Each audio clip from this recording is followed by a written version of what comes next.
Hey everybody, welcome back. Today I'm going to compare phthalo blue red shade to phthalo blue green shade. Now, this is kind of cool. They look very similar when swatched out next to each other. I've got a little bit of the red shade swatched out here, a little bit of the green shade swatched out here. They're both phthalo blue. They're both high staining. They're both non-granulating, and they're both transparent. They're both good in light fastness.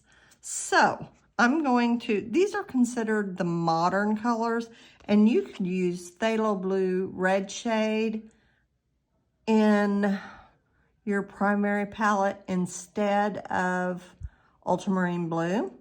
And I'm gonna go over another different palette using phthalo blue red shade. The thing of it is it does not take much paint to do anything with these. So, okay, so I'm gonna swatch these out. And there is phthalo blue red shade. Now that's gonna be just a little bit more, it's gonna be more of a true blue, leaning more towards red. So, you know, you're not going to see any type of green tones or hints in that undertone. So here is phthalo blue green shade. Now I think this looks more like a turquoise. So I think you could make a really good teal with that. So you can, it just leans more towards green. This leads more towards red or purple. So that's how I kind of remember it. This is kind of more navy blue. This is more turquoise. So, okay, another thing we're gonna do is mix it with some quinacridone red. So here's a little bit of quinacridone red. And I'm gonna get some of that phthalo.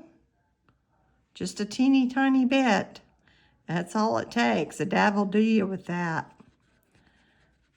And that makes a really pretty Bordeaux color. You add a little bit more, and it's gonna take you right into violet. That's real pretty. And the more you add, you know, you could just take it all the way back with very little. But I think that's pretty. Okay, now here is nickel azo yellow with phthalo blue red shade. Okay. Oh, that's pretty. It's a pretty green. It's like a darker green, but it kind of makes a good sap, I think. And if you add a little bit more, you can get into a dark, almost a darker Hooker's type green. Pretty, pretty. Okay, so let's go over here and do the same mixes with phthalo blue green shade. Okay, I gotta rinse my brush out in between.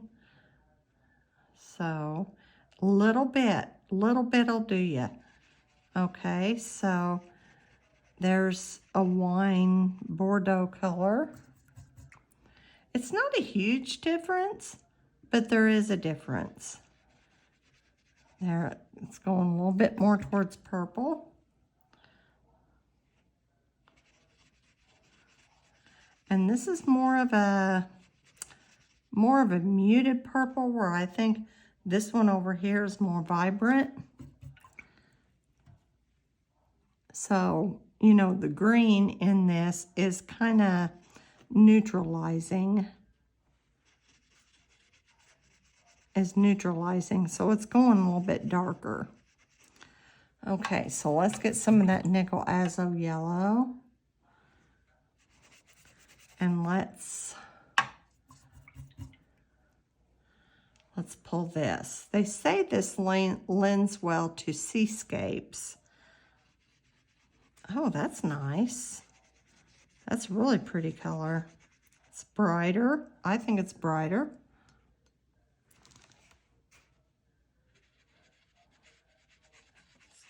You can take it to spring green the more you mix.